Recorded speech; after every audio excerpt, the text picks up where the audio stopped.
हाँ जी, अब बताएं। सबसे पहले उसकी डॉक्टर ने सिर्फ सर्जरी की, हमें ऐसा कोई इशू नहीं बताया, ठीक है। और हमें था से भी स्पीच डिले है, इसको 2 माह बाद इसके एडमिशन करवाना था। हमने कहा चले स्पीच थेरेपी हो जाए फिर हम इसका एडमिशन करवाते हैं। वैसे ही मैं लेके गई इसे इसके बहन के स्कूल, तो उसे बोला कि ना इसको एडमिशन करवाना है। उन्होंने देखा, उन्होंने कहा पहले इसकी थेरेपी करवाएं, ठीक है। हमने कहा ये जो इस खाने के मामले में यकीन करें इतना ज़्यादा तंग, कुछ नहीं इसने खाना, कुछ भी नहीं। कि मीठी चीज़ समटाइम मीठी चीज़ पड़ी हो ना, इसमें पानी मांगना है इसको। आप वही कह रही हैं इनहेल करने के लिए। मैं कहूँ तुम्हें मिर्ची लग रही है, तुम क्यों पानी मांग रही हो? पानी, चाय पीनी, पानी मांगना। वो ना उसको खुराक को ना सॉलिड होती है, जी सॉलिड उससे नहीं हाँ निगली जाती, हाँ ठीक है, क्योंकि इसका जो ये एरिया है ये बहुत थिक है, जी तो वो उसको नरम करके निगलता है, हाँ। ठीक है। पिज़्ज़ा खाएगा, और पिज़्ज़ा के अलावा समटाइम नगर्स ऐसी काफ़ी चीज़ें पड़ी भी हो ना, ये खा लो। जो इसके माइंड में आ गया ना पैटी बर्गर, इसमें पैटी बर्गर खा लेना, बाकी चीज़ों को नहीं देखना। दिल करता है खाने का, सारा टेबल है, इसे बैठ के देख ही जाना। दिल कर रहा हो, नहीं खाता। बहुत स्ट्रिक्टली भी देख लिया करके, सब कुछ करके देख लिया। कभी कभार खा लिया, हमें बड़ी खुशी होनी, खा लिया इसने। लेकिन इसका HB 7 से ऊपर नहीं जाता। अच्छा चलिए मैम, अब मैं आपको बताती हूँ, इसके साथ पहले मैं आपको गौर से बताती हूँ कि इसके साथ मसला क्या है, हम उसको किस तरह से ठीक कर सकते हैं। इसके साथ आपके बच्चे के साथ 2 मसले आ रहे हैं, क्योंकि क्लेफ्ट लिप और क्लेफ्ट पैलेट है। आपने इसकी सर्जरी करवाई है, जैसे कि मैंने आपको बताया है कि इसका यूवला नॉर्मल बच्चों की तरह नहीं है, ठीक है। ये एक मैस है, मतलब काफ़ी सारी बोटियाँ हैं जो जमा होकर नीचे को लटक रही हैं, ये अपने आप ऊपर हरकत नहीं कर सकता। अब हमने 2 चीज़ें करनी है। पहले तो इसको स्पीच डिसऑर्डर है, स्पीच डिसऑर्डर को हम कहेंगे विलोफ्रेंजिल इनसफिशिएंसी या indeficiency due to cleft lip and cleft palate. Congenital है, बाय बर्थ है, बचपन से। पहली आपने सर्जरी करवाई थी 9 मंथ को, सेकंड करवाई है आपने 1.5 ईयर का जब ये था तब, ठीक है। अब मसला क्या आ रहा है, जो इसका यूवला है वो नीचे लटक रहा है, तो जो आवाज़ें मुंह में आनी चाहिए वो नाक में जा रही हैं, इसे कहते हैं हाइपर नज़ैलिटी। और इसका एक और चीज़ है कि इसका हाई आर्च पैलेट है। उन्होंने उसको रिकवर तो किया है, आई थॉट कि इसके अंदर हड्डी नहीं थी, उन्होंने हड्डी को भी ऊपर कर दिया है, ठीक है। हाई आर्च पैलेट है। इसके साथ इसको आ रहा है डिस्फेजिया। ये 2 चीज़ें हैं। डिस्फेजिया होता है निगलने का मसला, ठीक है। जो आपने जितनी भी मुझे बातें की मैंने गौर से सुनी, अब मैं उनका हल बताने लगी हूँ आपको। हम इन दोनों का ट्रीटमेंट डिफरेंट होता है, अलग अलग होता है, एक जैसा नहीं होता। डिस्फेजिया का अलग से होता है, हाइपोनेजालिटी का अलग से होता है, लेकिन जो मेन चीज़ है वो ये है कि इसकी ये मसल्स को स्ट्रॉन्ग किया जाए, ठीक है। इसमें मैंने आपको बताया है कि स्पीच मैकेनिज्म या जो हमारे निगलने का अमल है ये कुछ चीज़ों पर रिलाई करता है। स्पीच मैकेनिज्म 4 चीज़ों पर करता है। रेस्पिरेटरी ट्रैक्ट, सांस लेने का अमल, फोनेशन आवाज़ निकालने का, रेजोनेंस, ठीक है। और रेजोनेंस होता है, हमारी 3 रेजोनेटिव कैविटी होती हैं, एक होती है ये फेरेंक्स, ठीक है, एक होती है नेजल कैविटी और एक होती ओरल कैविटी। बहुत सारे अल्फाज हैं जो हम यहाँ से बोलते हैं, जैसे हा, आइन, गाइन, यहाँ से बोला जाता है, ठीक है। कुछ अल्फाज हैं वो हम मुंह से बोलते हैं, कुछ अल्फाज हैं हम नाक से बोलते हैं, जैसे माना, अंक। इसके साथ क्या हो रहा है बच्चे के साथ कि वो अल्फाज जो उसको मुंह से बोलने चाहिए वो भी ये नाक से बोल रहा है, जिसकी वजह से गुनगुन ना की आवाज़ें आती हैं, जिसकी वजह से बच्चा जो है वो अपनी स्पीच को रिकवर नहीं कर पा रहा, ठीक है। कुछ साउंड जैसे टा और डा के साउंड है, इसमें उसमें भी इसको डिफ़िकल्टी आ रही है, क्योंकि ज़ुबान जो है ना वो इसका हाई आर्च पैलेट होने की वजह से ऊपर नहीं लग रही। नॉर्मली पैलेट जो है ना, आप अपना पैलेट देखें, आपका पैलेट नीचे है, इसका हाई आर्च है। अब हम क्या करेंगे, हम क्योंकि इसको 100% रिकवर नहीं कर सकते, ना आप कर सकती, ना ज़िंदगी में कभी होगा, ना कोई ऐसी दवाई बनी है जिससे इसका खाना पीना बेहतर हो जाए या इसकी रिकवर हो जाए। अब हम क्या कर सकते हैं, हम इसको 80% तक रिकवर कर सकते हैं, ठीक है। उसमें क्या है कि हम इसको इसकी स्पीच इस तरह से डेवलप करेंगे कि जो चीज़ ये बोलेगा वो 80% तक समझ आएगी। कुछ चीज़ें हैं जो रिकवर नहीं हो सकती, वो 100% समझ में नहीं आएगी, क्योंकि इसका बायोलॉजिकल डिफ़ॉल्ट है। अगर फिजियोलॉजिकल होता तो वो इजीली रिकवर हो सकता था, वो 100% हो सकता है, बायोलॉजिकल 100% नहीं होता। क्लेफ्ट लिप भी है और क्लेफ्ट पैलेट भी है, होंठ भी इसका कटा हुआ है जो कि जुड़ा है, और पीछे पैलेट भी है, और फिर यूवला भी नहीं है, ठीक है। अब दोनों चीज़ों पे हम अलग-अलग से काम करेंगे। पहले इन दोनों का जो मेन चीज़ है ना, इसके मसल्स स्ट्रेंथ करना, यहाँ के मसल्स, ये पूरे फेशियल मसल्स और नेजल मसल्स को स्ट्रेंथ करना। इसके बाद हम इसको एयर प्रेशर कंट्रोल करना सिखाएंगे। जितना ये एयर प्रेशर कंट्रोल करना शुरू करेगा उतना ये खाने पीने की तरफ भी आएगा, और उतने ये साउंड्स को सही तरह से प्रोनाउंस करेगा, ठीक है। फिर आर्टिकुलेटर्स हैं, ठीक है। आर्टिकुलेटर्स का सही तरह से अल्फाज, इसको एक एक फोनेटिक साउंड सही तरह से अदा करना सिखाया जाएगा। जब तक वो अदा करना नहीं सीखता, इन बच्चों की थेरेपी ज़्यादा मुश्किल होती है एज़ कम्पेयर टू अदर, क्योंकि इनकी एक एक थेरेपी में एक एक साउंड सिखाने के लिए हमें पूरी की पूरी मस्कुलर एक्सरसाइजेस करवानी पड़ती, फेशियल मसल एक्सरसाइज करवानी पड़ती। यहाँ तक कि इधर इतने हिस्से तक जो है ना आपकी पूरी जो है वो एक्सरसाइज होती है। इनकी जो एक्सरसाइज है वो डिफरेंट है। इनकी एक्सरसाइज का मजमूआ सांस लेने का अमल है, आवाज़ें निकालने का अमल है, और एक्सरसाइजेस जो कि ये मसल्स की एक्सरसाइज है, ये डिफरेंट होती हैं। अच्छा। इसके लिए हम कोई मशीन वगैरह यूज़ नहीं करते। ये उनके कुछ तरीक़ेकार हैं जिसे हम स्पीच थेरेपी का नाम लेते हैं। इस बच्चे को है रेजोनेटिक डिसऑर्डर, मीन्स के लाउडनेस, जो जिस जगह पे साउंड जाना चाहिए ना उस जगह पे नहीं जा रहा, इसे कहते हैं हाइपर नेज़ैलिटी। अच्छा, इसका तरीक़ाकार ये है। दूसरी चीज़ आ गई है इसके खाने पीने से मुतल्लिका। एक तो बच्चे ना चूज़ी होते हैं, वो सिर्फ बाहर की चीज़ें खाना पसंद करते हैं, घर की चीज़ें खाना नहीं पसंद करते हैं। जैसे कि आपने कहा कि ये क्या करता है कि हर चीज़ को सेमी सॉलिड बनाने की कोशिश करता है, ठीक है। तो हम इसका डाइट चार्ट बनाएंगे और वहाँ से इसको खाना सिखाएंगे, ठीक है। इसका खाने का तरीकाकार नॉर्मल बच्चों जैसा नहीं होगा। अगर ये नॉर्मल बच्चों जैसा हुआ तो ये एस्पायरेट कर जाएगा, अच्छा। फेरेंक्स में चली जाएगी चीज़ें, और ये उथू लग जाएगा, इसको नाक में से पानी बाहर आ जाएगा। इसका खाने का तरीका मुख्तलिफ होता है। इन बच्चों को शुरू से ही तरीकाकार सिखाया जाता है। ये आपको कोई भी डॉक्टर नहीं बताएगा, क्योंकि पहले स्पीच थेरेपी इतनी प्रमोटेड भी नहीं थी, इसलिए डॉक्टर्स को भी इसके बारे में इतनी इन्फॉर्मेशन नहीं है। इसको बिठाना है आपने 90 के एंगल पे, और इसकी चिन डाउन करनी है। जितनी चिन आप डाउन करेंगे, फेरेंक्स और जो इसकी नेज़ल कैविटी है वो उतनी ज़्यादा थिक होना शुरू हो जाएगी। जितनी वो थिक होगी ये इजीली चीज़ को चू भी कर लेगा और निकल भी लेगा। जब हम डिस्फेजिया को देखते हैं ना, हम उसकी कुछ स्टेजेस होती हैं जिनको मद्देनज़र रखते हैं, यानी कि खाने पीने के मसले में जो वो स्टेजेस होती हैं उनमें से पहली स्टेज होती है प्री ऑपरेटरी स्टेज। लेकिन जो आपका खाना आपके सामने पड़ा है ना, उसकी स्मेल, उसका टेस्ट, उसका रंग आपको पहले बताता है कि आपने ये खाना है कि नहीं खाना। अगर आपके सामने कोई ऐसी चीज़ पड़ी हो जो कि आपको लग रहा है कि बासी है या कल परसों की है या ये सही नहीं है, तो आप उसको कभी भी टेस्ट नहीं करेंगे, आप उसको अपने माउथ तक नहीं लेके आएंगे। बच्चों की परसेप्शंस भी यही होती हैं। दूसरी चीज़ ये कि हमारे जो प्लान्स होते हैं, क्योंकि बच्चा इस इशू के साथ था, डॉक्टर ने आपको मना किया था कि ये चीज़ें नहीं खिलानी, तो आप उसकी ईटिंग हैबिट नहीं डेवलप कर पाई, लेकिन अब हमें उसको रीसेट करना पड़ेगा। पहले हम इसके लिए वो चीज़ें मंगाएंगे, खुद घर से बनाएंगे जो इसको बहुत खाने पीने में और ये वो मज़े की लगती हैं, ठीक है।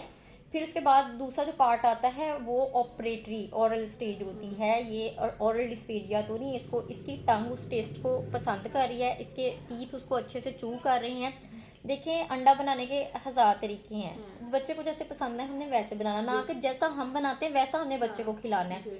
राइस जो है वो डिफरेंट तरीक़ों से खाया जाता है, इवन के राइस बॉल्स भी बनाए जाते हैं। अब हमने देखना है कि हमारे बच्चे को टेस्ट, अब हमने उसको ईटिंग की तरफ लेके आना ना, तो टेस्ट और चीज़ें कौन सी पसंद होगी।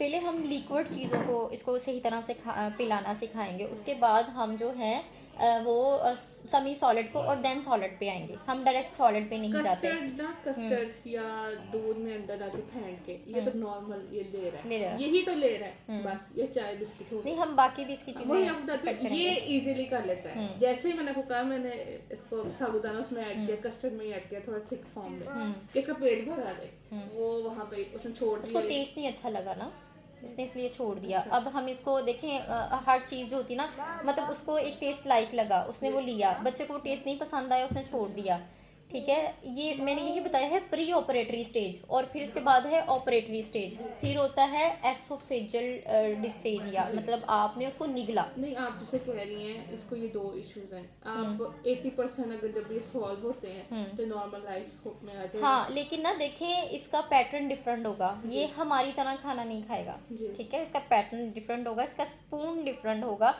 इसके जो ग्लास है वो डिफरेंट होगा। इसका हमेशा ग्लास हम स्ट्रॉ वाला यूज़ करवाएंगे, इसके लिए अलग ग्लासेस रखे जाएंगे। ये नहीं कि वो ग्लास उठाया और यूँ पी, मतलब उसको करने के लिए आपको यूँ करना पड़ेगा। हमने क्या कहा कि चिन डाउन, ठीक है। नॉर्मल अगर बैठा तभी भी चिन डाउन। चिन डाउन पहले हमने देखे पिछले मसल्स को ना, हमने इन मसल्स को स्ट्रेंथ करना। हाँ, थेरेपी कंप्लीट होने के बाद हो सकता है कि ये पैटर्न्स काफ़ी हद तक बेहतर हो जाए, लेकिन ये वाला काम वो फिर भी नहीं कर सकता कि मतलब ग्लास लिया और ऐसे करके पी लिया, जैसे हम लोग पीते हैं, बोतल उठाई और ऐसे करके पी लिया, क्योंकि इसका वो यूवला ही नहीं है और इसका जो एपिग्लोटस है वो वीक है, तो ये एस्पायरेट कर जाएगा। नहीं, तो आपके पास ऐसे जो रिसेंटली कोई वैसे बच्चा बहुत सारे आते हैं। तो उसमें कितनी रिकवरी हुई है? मैम 80% हुई है। अच्छा, 80% हो जाती है। मैंने आपको बताया ये 1 to 2 ईयर्स तो नेसेसरी होती है थेरेपी, ठीक है। तो इसको जब तक थेरेपी कंप्लीट नहीं होती इसको स्कूल में नहीं कर सकते कि कर नहीं, सकते? वाई नॉट, आप स्कूल भेजें। स्कूल में देखें, स्कूल में इसके बोलने और निगलने के अलावा हाँ, सोशलाइजेशन, सोशलाइज ठीक यही है, इसकी ना बिल्कुल जैसे आप इसकी बोल रही हैं। कॉग्निशन, जी। इसकी फ्रेंडशिप, इसके सेल्फ हेल्प स्किल, इसकी राइटिंग, इसका बहुत इसकी कुछ जो है। ट्यूशन टीचर है ना उन्होंने भी ये कहा कि मेरे पास आता है, मैं जब तक मेरे पास रहता है मैं इसको कवर करती हूँ।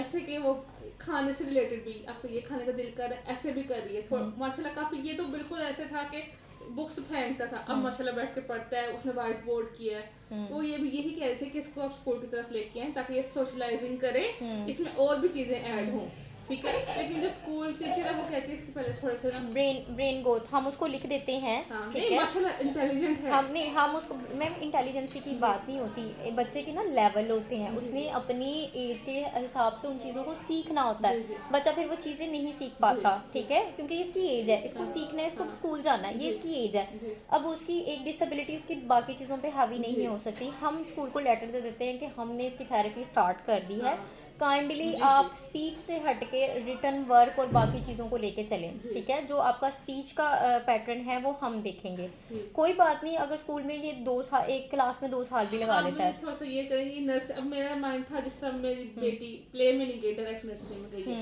लेकिन इसकी ट्यूशन टीचर कह रही है ये स्टार्ट हो गया है लेकिन इसको थोड़ी देर प्ले में भेज के फिर नर्सरी में करें। देखिए मैम, बात सुने, इसका और आपकी बेटी का कंपैरिजन जी, नहीं कर सकते। जी, ही सफ़र फ्रॉम डिसेबिलिटी, जी, ठीक है, इसे जी, स्पीच डिसेबिलिटी आप कह सकती हैं। जी, आपकी बच्ची एक नॉर्मल चाइल्ड है, और वैसे भी आप अगर 5 बहन भाई हैं तो आप एक जैसे नहीं हैं, सबके आपके डिफरेंट पर्सनालिटी है, बिल्कुल, डिफरेंट इश्यूज़ हैं। जी, इसी तरह से इस बच्चे के डिफरेंट इशू है, इसने इसको आप कभी भी कंसीडर ना करें। देखिए स्कूल जाना ज़रूरी है, आप कितना लेट पढ़ रहे हैं ये ज़रूरी नहीं है। जी, ये ज़रूरी है मैट्रिक करें, ये ज़रूरी नहीं कि किस एज में कर रहे हैं, जी, ठीक है। ठीक, आपके बच्चे का एक नॉर्मल लाइफ की तरफ जाना ज़रूरी है। हाँ, डिले हो जाए तो कोई मसला नहीं है, ना होने से कुछ होना बेहतर है, जी, ठीक है, क्योंकि इसके साथ ये इश्यूज आ रहे हैं। अभी इसकी एज है, अभी इसके मसल्स जो हैं वो स्ट्रेंथ हो सब्ट्रैक्ट सकते हो हैं। सकते हैं, जी, तो अगर ये बड़ा हो गया तो फिर बहुत मुश्किल हो जाएगा। ये तो बहुत छोटा बच्चा है। मेरे पास से एक क्लाइंट आया था जो कि ही इज़ 38 ईयर्स ओल्ड, तो उस 38 ईयर्स के क्लेफ्ट था टोटली, तो मैंने उसकी स्पीच 60% ही की थी, वो 80% नहीं हो सकती थी। ऑपरेट हुआ था उनका? हाँ, बचपन में। लेकिन अच्छा, मुझे वो रेफ़र किया था ईएनटी स्पेशलिस्ट ने, और उन्होंने चैलेंजिंग के तौर पे किया था कि मैम अनिला प्लीज़ इसके साथ, बेचारे के साथ कुछ कर दें, क्योंकि उसकी थी डेली बेसिस पे डीलिंग इन हॉस्पिटल सेटअप्स, अच्छा, और वो उसके बीवी बच्चे भी थे, और वो सारी अर्निंग उसकी वो थी। अच्छा, तो मैंने सर को कहा कि I will try my level best, but वो बहुत कॉन्शियस था पर्सन, ठीक है, और उसने वो मेरी करना चाहता था। करना चाहता था। अच्छा, इस तरह का था उसका बोलना भी? इससे ज़्यादा था। अच्छा, इसका तो इसका पीछे वो युवला है ना, हाँ, उसके नहीं था, उसका अच्छा, क्लेफ्ट था, ठीक है, क्लेफ्ट इससे था, ज़्यादा था, अच्छा, इससे अच्छा। ये 60% तक हम कर उसकी पाए। कोई वीडियो होगी आपके पास? अब मेरे पेज पे, फेसबुक पेज है मेरा, स्पीच थेरेपी इन फैसलाबाद, क्योंकि वो काफ़ी साल पुराना था, 2017 में किया था अच्छा, मैंने अच्छा, उसको, ठीक है। सबसे नीचे उसका बाकायदा इंटरव्यू है कि मैं 9 सेशन में रिकवर हुआ, जी, जी, ठीक है। अब आपको वो 9 पेज सेशन में? 9 सेशंस में, 9 सेशंस में किस तरह से कि उस बंदे ने जी तोड़ जो अपना लगाया, वो ये था कि 3 दिन के बाद मेरे पास आता था, ठीक है, और उस बंदे ने खुद बहुत ज़्यादा एफर्ट किया, और वो 60% ठीक हुआ। वो उसकी जॉब इश्यूज थे, इस वजह से वो मेरे साथ नहीं आ नहीं सकता था, लेकिन अब जब भी मुझे कहीं भी देखता है तो मुझे दुआएं देता है। हाँ, उसकी इंटरव्यू खाना मैंने पीना ठीक था उसका? उसका मैंने कर दिया था नॉर्मल, अच्छा, ठीक है, अच्छा, हो गया था, बट उसने खुद कोशिश की ना, ये बच्चा है, इसको बच्चा है, सिखाना पड़ना है, सिखाना पड़ना है। इसको नो, इसको ट्रेन करना पड़ा है, और ये उससे ज़्यादा रिकवर हो सकता है, इंशाल्लाह। ठीक है, क्योंकि छोटे बच्चे तो शरारती होते ऐसे हैं, जो चीज़ों को बच्चे होते हैं समझते वो नहीं है। नॉर्मल लाइफ गुजार सकते हैं? हाँ, ये मतलब देखिए, ये इसकी जो डिसेबिलिटी है ये इसकी लाइफ को तो नहीं कुछ मैम सिर्फ इशू? इतना होगा कि कम्युनिकेशन डिफ़िकल्टी आएगी, हाँ, ठीक है। जो डिस्पेजिया है ये हो जाएगा रिकवर, क्योंकि उसको खुद रिकवर करना आ जाएगा, ये हमें इतना फील नहीं होगा। लेकिन अगर किसी के साथ बात करेगा ना, बहुत सारे लफ्ज़ गलत अदा कर देगा, बहुत सारे साउंड्स गलत बोल देगा, जिसकी वजह से वो लफ्ज़ गलत हो जाएगा, क्योंकि इसके साथ एक मसला नहीं, इसके साथ 2-3 मसले एक साथ आ रहे हैं। जी, हम कोशिश कर सकते हैं, देखें, अगर हम कोशिश नहीं करेंगे तो ये इससे ज़्यादा ख़राब हो जाएगा, अगर हम कोशिश करेंगे तो कुछ तो बेहतरी आएगी। जी, 100% नॉर्मल नहीं होता, लेकिन 80% तक हो सकता है, ठीक है। इसमें क्या होगा कि इसको हम इसकी डिसेबिलिटी को कोप करना सिखा देंगे कि आपने दूसरों के साथ किस तरह से कम्युनिकेट करना है। अगर इसको दूसरों के साथ कम्युनिकेट करना आ गया तो ये बेहतर हो जाएगा। इसमें देखिए हम इसमें क्या कर सकते हैं, हम ना इसको युवला बना सकते हैं, ना हम इसका हाई आर्च पैलेट नीचे कर सकते हैं। थिंग है ये तो। हाँ हम जी। क्या करेंगे, हम बच्चे के मसल्स को इतना ज़्यादा बूस्ट करते हैं और इनको ऑल्टरनेट वे बताते हैं कि इस तरह से बोलना है। हाँ जी। बोलने के तरीकाकार इनको मुख्तलिफ तरीके से सिखाए जाते हैं। इसको एक नॉर्मल टीचर नहीं करवा सकती, ये सिर्फ स्पीच थेरेपिस्ट का जी, काम है, जी। ठीक है। और ना ही इसको मदर करवा सकती। हाँ, मदर उस तौर तरीके पे करवा सकती स्पीच थेरेपिस्ट की दी गई रिकमेंडेशन से कि ऐसे ऐसे से इस तरह से करवाना है, क्योंकि ये टेक्निकल वर्किंग है और हर बच्चे की दूसरे से मुख्तलिफ है। अगर क्लेफ्ट पैलेट के 6 बच्चे मेरे पास हैं तो दूसरा उससे मुख्तलिफ होगा, पहले वाली एक्सरसाइज नहीं होती है उसकी, हाँ बताएं। ठीक है। सबसे इंपॉर्टेंट चीज़ है हमारे लिए इसका एयर प्रेशर कंट्रोल करना। जो नाक से हवा निकल जाती है ना, इसको के ना करो, ये ब्लो नहीं कर सकता, इसके नाक से सारी हवा निकल जाएगी। 9 बताएं। ये हमारे लिए सबसे बड़ा चैलेंज होता है। जब बच्चे ने एयर प्रेशर सेट कर लिया, इसका डिस्फेजिया भी सेट हो जाता है और इसकी स्पीच भी बेटर हो जाती है। कोई बात नहीं, खेल लेने दें।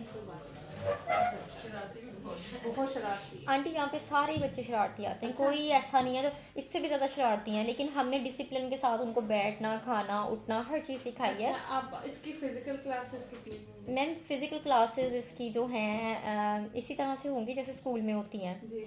ठीक है।